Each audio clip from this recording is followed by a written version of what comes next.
Reddit pregunta: ¿quién es la peor persona que conoces? El padre de una niña de 3 años llamó a nuestra ambulancia. Tanto la madre como la niña presentaban signos de maltrato a largo plazo y ambas reaccionaron ante el padre como un cachorro maltratado. La madre también lo estaba protegiendo. Él afirmó que la niña se había caído por un tramo de 17 escalones de hormigón hasta la entrada. No podíamos esperar en el lugar porque la niña estaba inconsciente con múltiples lesiones traumáticas, por lo que la llevamos en avión al centro de traumatología más cercano. Cuando llegó al centro, mi pareja y yo estuvimos con ella en la parte de atrás. Después, llamé a la línea directa estatal y pedí a nuestro centro de despacho que llamara al condado y solicitara la intervención del sheriff. Después de que el pájaro se fue, fuimos al lugar de los hechos para dar declaraciones. La policía local dijo que había un historial de lesiones sospechosas y el departamento del sheriff trajo a la oficina del fiscal. Solo encontraron sangre a partir del 6º escalón, por lo que dedujeron que la niña había sido arrojada o pateada. Nunca nos llamaron a declarar ni nada, pero, un poco más de 2 años después, recibimos la visita del jefe de policía para informarnos de que el agresor solo había pasado 6 meses en la cárcel del condado, pero que la madre y el niño habían sido reubicados en un refugio para mujeres maltratadas y tenían una orden de alejamiento. Ese cabrón debería haber recibido mucho más. El primer novio de mi madre después del divorcio. Contaría toda la historia, pero, sinceramente, no sabría por dónde empezar. Como soy una escritora terrible, solo diré que me dio una paliza verbal y física durante 6 años, desde los 9 años. Me echaron de coches en marcha, me golpearon hasta sangrar con palos de escoba, me encerraron en mi habitación durante días seguidos sin nada más que pan y agua y convirtieron a mis hermanos menores en su propia pequeña Gestapo, de modo que, cada vez que rompía sus reglas, me delataban y me golpeaban. Al mismo tiempo, sufría acoso escolar a diario en la escuela secundaria, por lo que no tenía ningún lugar al que ir donde me sintiera segura. Fue una época bastante oscura en mi vida. Sin embargo, una vez que obtuve el carné de conducir, pude evitarlo casi siempre que pude y, como nunca le pegó a mi madre ni a mis hermanos, nunca me sentí mal por estar ausente tan a menudo durante la escuela secundaria. Me mudé durante la universidad y mi madre terminó dejándolo en ese momento, así que genial, pero aunque he superado la mayor parte del trauma emocional que desarrollé, todavía estoy enfadada con mi familia por no protegerme. Estoy haciendo todo lo posible para no dejar que me afecte, pero es una de las principales razones por las que tengo miedo de tener hijos y por las que todavía tengo problemas para mantener relaciones, así que sí, que se joda ese tipo. Era el exprometido de mi amiga. La engañó con al menos 20 chicas diferentes durante su relación de 2 años. Había cargos de abuso infantil, violación y poner en peligro a un menor, pero se negó a contárselo a ella. Nos enteramos cuando le dijo que tenía un proceso judicial, pero no le dijo por qué era, así que busqué en los registros públicos y lo averigüé. Aún se negaba a decirle las circunstancias de los cargos. Tenía una hija a la que nunca vio, apoyó ni pasó tiempo, voluntariamente. Los cargos antes mencionados no tienen nada que ver con esto. Cuando le propuso matrimonio a mi amiga, le regaló un anillo de promesa que resultó ser el anillo de su exmujer. Se negó a decirle dónde lo había conseguido. Su exmujer no era realmente su exmujer, sino su mujer actual, ya que no mencionó que nunca se divorció legalmente. Con frecuencia me maltrataba verbalmente y, en ocasiones, también físicamente. Me expulsaron del ejército por delitos relacionados con drogas. La dejó embarazada y no la ayudó a pagar el aborto. Él se mudó a un estado cercano, dejándola en su ciudad actual con muy poco dinero para pagar sus facturas o el alquiler, para estudiar algún tipo de carrera de mecánica, pero fracasó y pasó el tiempo engañando a mi amiga. Hace poco se separaron, por fortuna, pero hizo falta toda una montaña de razones para que ella finalmente lo considerara. Era la segunda esposa de mi padre. Era manipuladora y mentirosa. Cuando tenía 16 años, me miró a los ojos y me dijo, nunca me habría casado con tu padre si hubiera sabido que era un matrimonio de conveniencia. Es decir, ¿qué esperas cuando te casas con una persona que ya tiene 2 hijos? También les metió la idea de que su padre biológico abusaba de ellos y trató de involucrarme. Ese periodo fue muy duro. Yo solía contarle cosas privadas cuando tenía 11 años porque confiaba en ella y ella inmediatamente se lo contaba a mi padre, a su familia y a los clientes del negocio que ella dirigía. A mí me tenía un apodo y ella llamaba a su hija menor por ese apodo al azar y le consiguió una pulsera grabada con su apodo, de mi papá. Cuando se divorciaron, le dijo a la gente del barrio, vivíamos en un barrio mediano, que mi padre la engañaba con mi madre, que mi padre solía colgar a sus hijos de los tobillos y pegarles, y que envenenó a su perro y descuartizó a su gato. También era muy religiosa, algo que todavía me sorprende.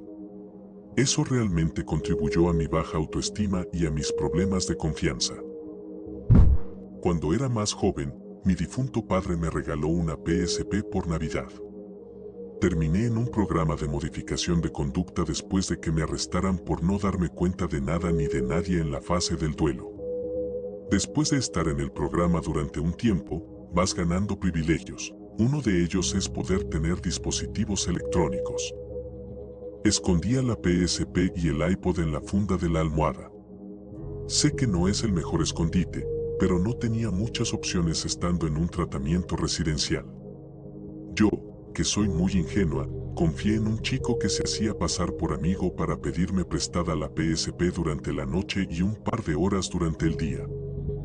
Pensé que estaba siendo amable al alegrarnos el día a los dos en lugar de solo el mío. Resulta que robó la PSP cuando yo no miraba. Quiero decir que debe haberse sentido mal porque dejó el iPod, sin saber lo que significaba la PSP para mí. Maldito degenerado. Le dije a un chico que veía en un bar que tenía suerte de tener una esposa tan guapa, era un tipo blanco con rastas y botas con punta de acero. Resultó que ella se estaba divorciando de él cada vez que me veía. Se me ponía en cara y me decía cosas escandalosas sobre lo que dije, ni siquiera la conocía. Una noche me siguió hasta el baño y cerró la puerta con llave. Había un inodoro, un lavabo y paredes de azulejos. Le dije que no quería problemas, pero me acorraló contra la pared y empezó a decirme que me iba a dar una buena patada y a darme fuertes codazos en el pecho. Un amigo se acercó a la puerta cerrada con ganas de orinar, el gilipollas se echó atrás. Años después, ¿quieres ser mi amigo? Que le den a ese loco. Tal vez me equivoqué al felicitarte por tu esposa, pero que te den por seguirme al baño con tus botas sucias, cerrarlo con llave, empezar a agredirme y que un amigo te salve, que le jodan a ese tipo. Era la madre de un chico con el que salí una vez. Él dijo que era una mujer dura y bastante religiosa, pero no le presté mucha atención. Él era religioso, yo no me importaba. Era virgen a los 20 años, lo que me pareció un poco raro porque era una marioneta de carne y hueso muy atractiva. Pero bueno, me gustaba. Eso fue hasta que me enteré de que su madre tenía la cuenta de MySpace y Facebook de su hijo. Ella acechaba nuestras conversaciones a través de esas páginas y descubrió que estábamos en las primeras etapas de nuestra relación, que yo había tenido un novio antes que él y que ya no era virgen. Yo tenía 19 años. Ella procedió a iniciar sesión en MSN haciéndose pasar por su hijo y me dijo torpemente, no quiero saber más de ti. Después de darme cuenta de que no era él, me presenté respetuosamente y le dije que realmente me gustaba su hijo y que pensaba que era genial. Ella continuó insultándome y me llamó una malvada prostituta seductora que está tratando de seducir a mi hijo para recuperar mi inocencia. Incluso comenzó a llamar a mis padres, estúpidos y desprevenidos, por dejarme salir y tener sexo a una edad tan inapropiada. Terminé abandonando la conversación antes de perder el control. Consiguió mi número de teléfono y empezó a enviarme mensajes de texto similares constantemente. Le comenté el asunto al tipo, le dije que no estaba bien y que me la quitara de encima porque lo que estaba haciendo era acoso. Se puso furioso conmigo, me llamó puta y me dijo que no quería volver a verme nunca más. ¿Cómo te atreves a decir eso de mi madre? Hijos de mamá. No lo hagáis, señoras. Mi exjefa, que acaba de dejar la empresa, trata a todos sus empleados como si fueran objetos desechables. Despedía a la gente que se tomaba días libres o no trabajaba 10 o 12 horas al día. El año pasado, la Navidad fue el domingo y el día festivo fue el lunes. Llegó el lunes y no encontró a nadie en la oficina, así que empezó a llamar a la gente para gritarles que vinieran. Siempre les gritaba. Era como si gritara a través de dos puertas cerradas. Les gritaba por los errores que tardaban más de lo que se tardaba en corregirlos. Y siempre había errores porque hacía que todos trabajaran demasiado. Amenazó con despedir a todos y cerrar la oficina porque la mayoría de la plantilla salió a almorzar a la misma hora un viernes. Ni siquiera trabaja los viernes y su horario es de 4 horas al día de lunes a jueves. Llamó a la única empleada a la que le dio tiempo libre en Nochebuena y le pidió que escribiera y enviara algunas facturas. También llamó a un empleado que había renunciado recientemente y le pidió que hiciera algo de trabajo para ella también. Y cuando digo que llamó, quiero decir que hizo que llamara a otra persona de la oficina. También hizo que uno de los otros abogados me despidiera porque no había suficiente trabajo. Esto ignoró por completo el hecho de que era Navidad y que trabajábamos para una empresa de un sector que cierra en Navidad. Podría seguir, pero solo trabajé allí durante 4 meses. Bueno, los padres de mi tía fueron de las peores personas. Ella sufrió ELA hace unos años y murió recientemente. Literalmente nunca la vieron, no la apoyaron, no parecieron tristes en su funeral, etc. Ponían excusas cuando les pedían que la vieran, pero tenemos que ir a la lavandería. Claro que nuestra hija se está muriendo, pero nuestra ropa está sucia. Tiene sentido, ¿no? En cualquier caso, debería mencionar ahora que son muy ricos. Dinero que sale de sus culos. Sin embargo, cuando el hijo de mi tía les pidió 3,000 libras para una nueva caldera después de su muerte, accedieron a darle 1,000 libras. Excepto que era un préstamo y, si no lo devolvía, subían los intereses. Y, al parecer, les habían comprado algo hace un tiempo, así que también tuvo que devolverles el dinero. Le hicieron firmar un contrato y todo. Son tan jodidamente estrictos que me enferma, y mi tío ya no quiere tener nada que ver con ellos. Los padres de mis tías son unos imbéciles inútiles. Él era un amigo muy cercano de mi familia. Él era 5 años mayor que yo, 16, y yo tenía 21. Era como un hermano mayor para mí. Un día empezó a coquetear conmigo. En resumen, terminó agrediéndome sexualmente varias veces, mientras me convencía de que era mi amo y dueño. Me hizo hacer cosas horribles, me decía que si no obedecía, me violaría y me golpearía. Tengan en cuenta que yo soy una chica de 16 años y 1,57 metros, y él, de 21 años y 2 metros, era policía y estaba en el ejército.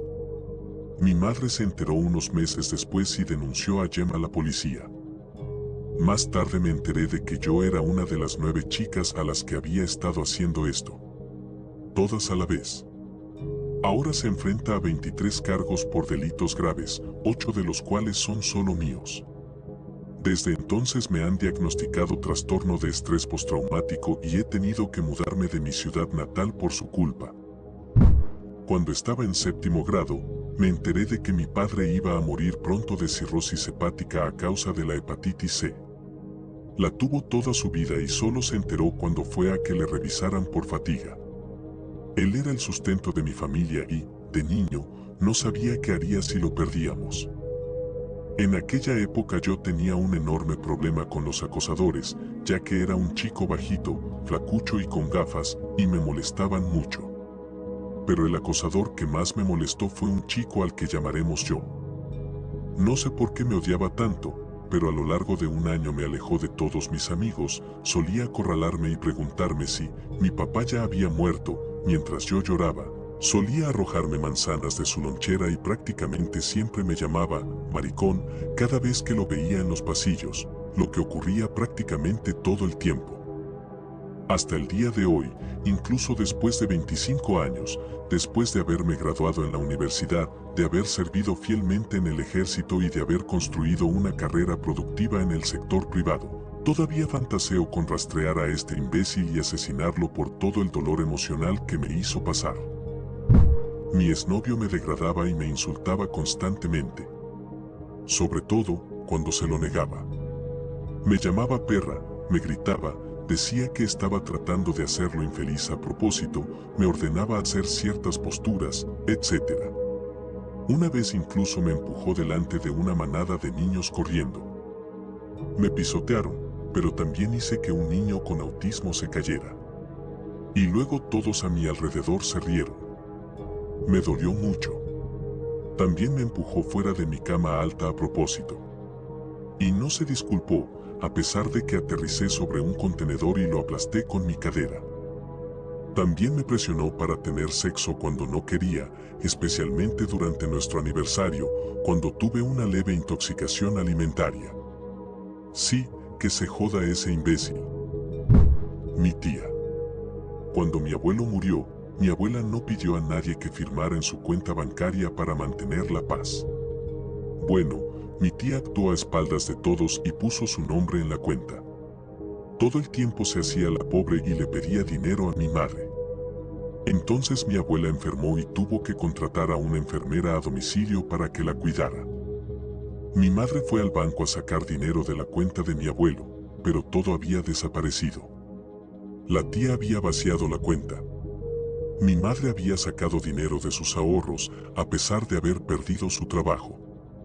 Los tiempos fueron muy difíciles durante aproximadamente un año. Mi tía le robó $40,000 a mi abuela moribunda y mi madre tuvo que pagar su atención médica mientras estaba en el paro. Gracias por llegar hasta aquí. Recuerden escribir sus propias historias en los comentarios y compartir el video. Esto es Dark Smart. Hasta la próxima, humanos.